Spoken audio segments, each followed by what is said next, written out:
Trabalhar como babá nunca foi apenas um emprego para mim. Desde o primeiro dia em que segurei Lucas nos braços, eu soube que minha missão ia além de um simples contrato. Ele era um menino especial, não apenas por sua condição, mas pela forma como o brilho dos seus olhos parecia buscar, em vão, algo que nunca vinha: o amor do pai. Gabriel Montenegro era um homem rico, poderoso, sempre ocupado demais para notar os detalhes que faziam seu filho único. Para ele, pagar pelos melhores tratamentos e contratar os melhores profissionais era suficiente. Mas eu via todos os dias que não era. Lucas tinha um sorriso doce, mas era raro. Sua condição exigia cuidados especiais, paciência e muito afeto. Eu fazia o que podia para preencher esse vazio, mas sabia que nunca poderia substituir o que ele realmente precisava: o abraço de um pai. A voz de Gabriel nunca vinha acompanhada de ternura quando falava com Lucas. Aliás, quase não falava. O menino se acostumou à ausência. Não esperava nada. Eu via isso nos seus olhos, e isso partia meu coração. A casa dos Montenegro era grandiosa, um verdadeiro palácio de mármore e vidros, mas era fria. Os corredores eram sempre silenciosos, como se risadas fossem proibidas. O quarto de Lucas era enorme, cheio de brinquedos caros que ele não podia usar sozinho, mas nada ali parecia de fato pertencer a ele. Era como se o menino fosse apenas mais uma peça decorativa naquele lugar. Eu tentava dar vida àquele espaço, com histórias, músicas, brincadeiras, mas tudo tinha um limite. Eu era a babá, e não a família dele. Eu me perguntava se Gabriel sequer sabia qual era a comida favorita do próprio filho, se já havia se sentado ao lado de Lucas para segurar sua mão. Duvidava. Para ele, ser pai era um título formal, algo que não exigia envolvimento emocional. O trabalho sempre vinha primeiro. Os negócios, as viagens, as reuniões intermináveis, tudo parecia mais importante do que aquele pequeno menino que esperava, sem esperar, por um amor que nunca vinha. Mesmo assim, por mais ausente que fosse, eu não via crueldade em Gabriel. Via um homem que talvez nem soubesse o que estava perdendo, que acreditava, de fato, que dinheiro podia comprar tudo, até mesmo o tempo que não passava ao lado do filho. Mas havia coisas que dinheiro nenhum no mundo poderia comprar. E eu sabia que um dia ele perceberia isso, talvez cedo demais, talvez tarde demais. E naquele dia, como em todos os outros, lá estava eu, segurando a colher e levando a comida até a boca de Lucas, sentindo sua mãozinha quente segurando a minha. Eu era tudo o que ele tinha. E tudo o que eu queria era que, um dia, Gabriel olhasse para ele da mesma forma que eu olhava. Era um fim de tarde como qualquer outro. A mansão estava silenciosa, com aquele ar frio e impessoal de sempre. Eu já havia colocado Lucas em sua cadeirinha especial na cozinha, preparando-me para alimentá-lo, como fazia todos os dias. Ele sorria para mim com aqueles olhinhos brilhantes, esperando pacientemente a próxima colherada. Enquanto misturava a comida morna, senti sua mãozinha apertar meu braço de leve, um gesto tão pequeno, mas que sempre me tocava profundamente. Não. Percebi, no entanto, que naquele dia não estávamos sozinhos. Gabriel tinha chegado mais cedo. Algo raro. Ele estava parado na entrada da cozinha, observando tudo em silêncio. Não fez barulho, não anunciou sua presença. Apenas ficou ali, encostado no batente da porta, como se não soubesse o que fazer com aquela cena. Eu continuei alimentando Lucas, sem perceber seu olhar sobre nós. A cada colherada, eu brincava com ele, e o pequeno soltava uma risadinha tímida. Seus olhos me seguiam com uma confiança que me fazia sentir parte de algo maior. Quando ele se recusava a comer, eu pacientemente o convencia, com uma brincadeira aqui, um elogio ali. Foi só quando levantei a cabeça e vi Gabriel ali, imóvel, que percebi a estranheza do momento. Seus olhos estavam fixos na cena diante dele. Não era raiva, nem impaciência, como de costume. Era algo diferente. Havia um incômodo ali, um peso que eu não conseguia decifrar. Era como se, pela primeira vez, ele estivesse enxergando algo que nunca havia notado antes. Lucas não reagiu à presença do pai. Não se virou, não sorriu, não estendeu os bracinhos. Para ele, Gabriel não era uma figura presente. Era apenas alguém que vinha e ia, sem deixar marcas. Isso pareceu incomodar o empresário mais do que qualquer outra coisa. Por um instante, achei que ele fosse dizer algo, mas ele apenas desviou o olhar e saiu sem uma palavra. Nenhum comentário, nenhuma explicação. Apenas sumiu pelo corredor, escuro da mansão. Fiquei ali, ainda segurando a colher, sentindo que algo diferente havia acontecido. Talvez aquela fosse a primeira vez que Gabriel realmente visse o próprio filho. Na manhã seguinte, a mansão Montenegro estava como sempre. Silenciosa, impecável, distante. Mas havia algo diferente no ar. Eu percebi quando Gabriel apareceu na sala de estar, mais cedo do que o habitual. Ele não vestia aquele terno impecável, nem segurava a pasta de couro com a mesma firmeza de sempre. Estava ali, de pé, parado, como se não soubesse ao certo o que procurava. Fiquei surpresa quando ele se aproximou e, sem rodeios, perguntou: "O que ele gosta de fazer?" Demorei alguns segundos para entender que ele estava falando de Lucas. Gabriel nunca tinha feito esse tipo de pergunta antes. Ele sabia sobre os horários das consultas médicas, os tratamentos mais caros, os melhores terapeutas. Mas nunca tinha perguntado sobre gostos, vontades, alegrias. "Ele gosta de música", respondi, observando sua reação. Sempre sorri quando escuta uma melodia. Também adora quando alguém conta histórias para ele. Gabriel apenas assentiu, pensativo. Não disse mais nada, mas percebi que ele não foi embora logo em seguida, como fazia normalmente. Em vez disso, ficou por perto, como se quisesse ver algo. Mais tarde, enquanto eu colocava Lucas no tapete da sala para um momento de brincadeiras sensoriais, Gabriel apareceu de novo. Ficou parado à distância, observando. O menino, no entanto, não reagiu à presença do pai. Não se animou, não sorriu, não demonstrou qualquer expectativa. Ele simplesmente seguiu brincando comigo, como se Gabriel não estivesse ali. Foi só então que eu vi o impacto disso no rosto do empresário. Pela primeira vez, a ausência dele parecia ter um peso real. Era como se algo dentro dele, finalmente, estivesse começando a ceder. "Ele quase não me olha", murmurou, como se estivesse falando consigo mesmo. Respirei fundo.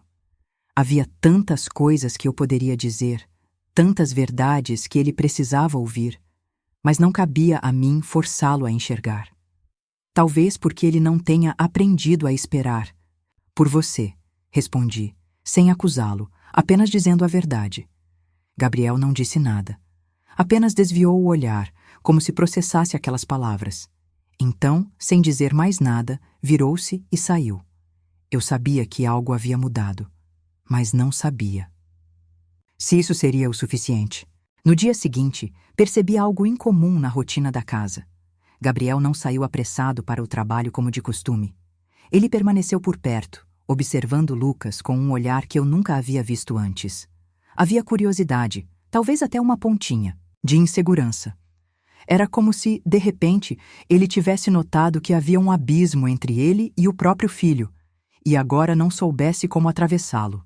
No início da tarde, quando eu preparava Lucas para sua fisioterapia diária, Gabriel se aproximou. Hesitante, ele se abaixou ao lado do filho e pela primeira vez tentou interagir. "Oi, Lucas", disse, sua voz saindo mais baixa do que o normal. Lucas não reagiu. Seus olhos passaram pelo rosto do pai, mas sem qualquer reconhecimento ou entusiasmo. Ele apenas desviou o olhar, como se Gabriel fosse apenas mais um estranho. Eu vi o desconforto no rosto de Gabriel. Ele tentou outra abordagem. Pegou um dos brinquedos musicais e o sacudiu levemente, tentando chamar a atenção do filho. Nada. Lucas manteve-se alheio, focado em outra coisa. Gabriel suspirou, afastando-se lentamente. Mais tarde, enquanto eu ajudava Lucas a tomar seu lanche, Gabriel voltou a tentar se aproximar. Ele se sentou ao nosso lado, observando com atenção enquanto eu guiava a colher até a boca do menino. Depois de um momento de hesitação, ele pegou uma das colheres e tentou fazer o mesmo. Lucas virou o rosto. A rejeição, mesmo vinda de uma criança tão pequena, pesou no rosto de Gabriel. Ele não insistiu. Apenas largou a colher na mesa e passou a mão pelos cabelos, claramente frustrado. Ele não gosta de mim, murmurou sem esconder o desapontamento. Olhei para ele com cautela antes de responder. Ele não te conhece, Sr. Montenegro. Houve um silêncio pesado entre nós. Gabriel não respondeu nada. Ele apenas se levantou e saiu da cozinha, com um semblante distante. Eu queria acreditar que ele não desistiria tão fácil, mas no fundo temia que essa frustração inicial o fizesse voltar ao padrão de antes: distância, silêncio, ausência. Só o tempo diria. Os dias seguintes foram um misto de tentativa e frustração. Gabriel, pela primeira vez, estava tentando estar presente, mas Lucas parecia não notar. O menino simplesmente não reagia às aproximações do pai, e eu sabia que isso estava corroendo Gabriel por dentro. Ele nunca fora um homem paciente, e sentir-se rejeitado pelo próprio filho era algo que claramente não sabia lidar. No entanto, algo inesperado aconteceu. Em uma manhã, enquanto organizava as roupas de Lucas, ouvi a porta do quarto se abrir e vi Gabriel parado ali. Seu olhar estava diferente, menos analítico, mais humano. Eu posso levá-lo para a terapia hoje? Perguntou hesitante. A surpresa me pegou de imediato. Gabriel nunca havia se oferecido para participar dessa parte da rotina. Ele mal sabia onde eram feitas as sessões. Mesmo assim, assenti, sem esconder minha satisfação. No caminho para a clínica, enquanto eu ajustava Lucas na cadeirinha do carro, Gabriel parecia inquieto. Seu celular tocava sem parar, mas ele ignorava as chamadas. Era como se, por um breve instante, o trabalho não fosse prioridade. Mas a realidade o puxou de volta rápido demais. Assim que chegamos ao estacionamento da clínica, outro telefonema chegou. Dessa vez, ele atendeu. O quê? Eles estão esperando agora? Ele passou a mão pelo rosto, visivelmente irritado. Eu não posso. Houve um silêncio, seguido de um suspiro pesado. Então, sem dizer mais nada, ele desligou e me olhou. Eu preciso ir, disse, já abrindo a porta do carro. Eu não... Fiquei surpresa. Apenas balancei a cabeça, tentando esconder minha decepção. Eu cuido disso, respondi, pegando Lucas no colo. Gabriel hesitou por um segundo. Seus olhos pousaram no filho, mas logo desviaram. Ele saiu apressado, voltando para seu mundo de reuniões e negócios. Eu quis acreditar que ele voltaria, que aquela tentativa significava algo. Mas no fundo, eu sabia que ainda havia um longo caminho pela frente. Naquela noite, enquanto eu terminava de preparar Lucas para dormir, senti que algo estava errado. Seu corpinho estava quente demais. Toquei sua testa e a febre era evidente. Meu coração apertou. Rapidamente, peguei o termômetro e confirmei. 39,2 graus. Um calafrio percorreu minha espinha. Lucas era frágil e qualquer febre alta podia ser perigosa. Sem hesitar, peguei o telefone e liguei para Gabriel. Ele atendeu no terceiro toque, a voz cansada. O que foi? Perguntou sem paciência. É Lucas. Ele está com febre alta. Precisa de um médico. Houve um silêncio do outro lado. Por um segundo, achei que ele fosse dizer para eu resolver como sempre. Mas então ouvi um som abafado, como se ele estivesse se levantando às pressas. Estou indo. Menos de 20 minutos depois, Gabriel entrou pela porta da casa, sem fôlego. Seu terno estava desalinhado, o olhar preocupado. Ele se ajoelhou ao lado de Lucas, hesitante, como se não soubesse o que fazer. Ele vai ficar bem? Perguntou, olhando para mim como se procurasse por alguma garantia. Precisamos levá-lo. Ao hospital, respondi. Sem hesitar, Gabriel pegou Lucas nos braços. Foi a primeira vez que o vi segurando o próprio filho com tanto cuidado. O medo estava estampado em seu rosto. Pela primeira vez, ele parecia perceber que Lucas não era apenas uma responsabilidade. Era seu filho. No hospital, os minutos pareciam horas. Gabriel andava de um lado para o outro, inquieto, olhando para a porta da sala onde os médicos examinavam Lucas. Eu nunca percebi como ele é pequeno, murmurou de repente, como se falasse mais para si mesmo do que para mim. Fiquei em silêncio, observando o homem que, até pouco tempo atrás, acreditava que dinheiro resolvia tudo. Mas ali, naquele momento, ele era apenas um pai assustado, temendo pelo filho. Quando o médico finalmente saiu e nos informou que Lucas ficaria bem, Gabriel soltou um longo suspiro, como se estivesse segurando a respiração o tempo todo. Ele passou a mão pelo rosto, exausto. Naquela noite, ele não voltou para casa. Ficou ali, sentado ao lado do leito, segurando a pequena mão de Lucas, como se temesse soltá-lo. E eu soube que algo dentro dele havia mudado para sempre. Na manhã seguinte, quando entrei no quarto do hospital, vi uma cena que nunca imaginei presenciar. Gabriel ainda estava ali, sentado na poltrona ao lado do leito, segurando a mãozinha de Lucas. Seus olhos estavam cansados. Havia olheiras profundas, mas ele não parecia disposto a sair dali. Lucas, agora mais estável, acordou devagar. Seus olhos percorreram o quarto até encontrarem Gabriel. Havia algo diferente naquele olhar. Não era entusiasmo, nem alegria, mas também não era indiferença.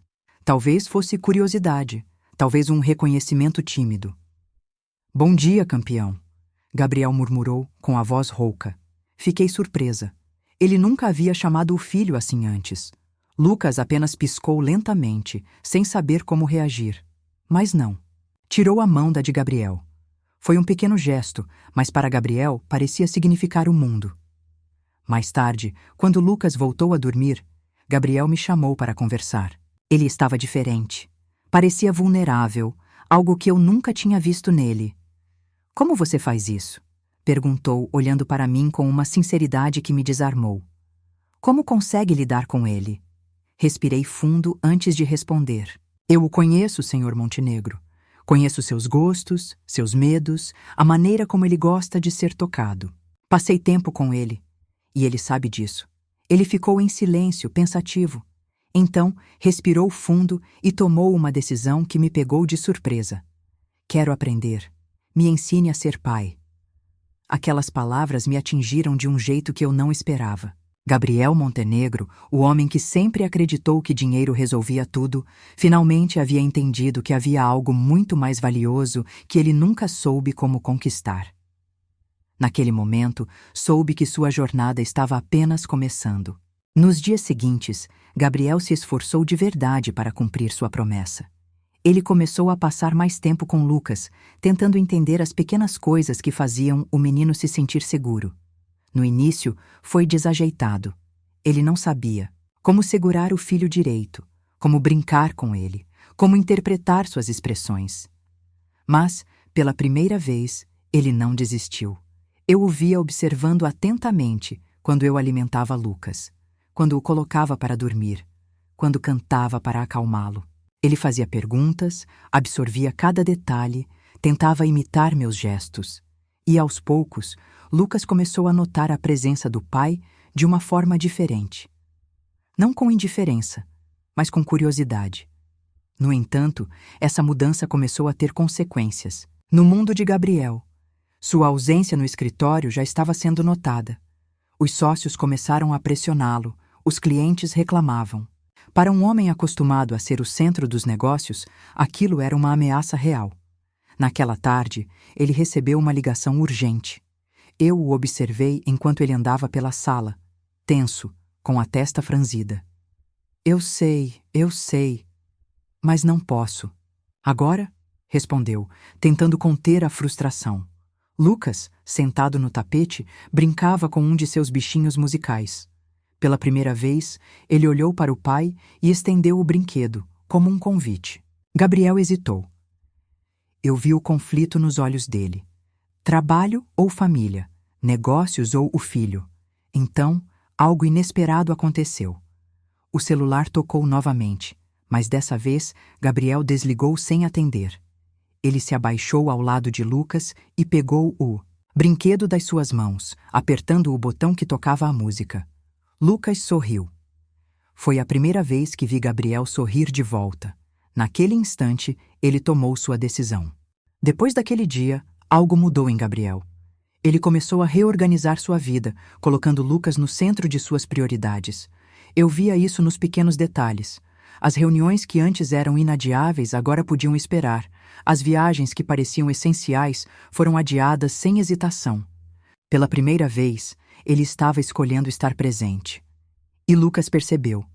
Aos poucos, o menino passou a reconhecer a presença do pai não como algo passageiro, mas como parte do seu dia a dia.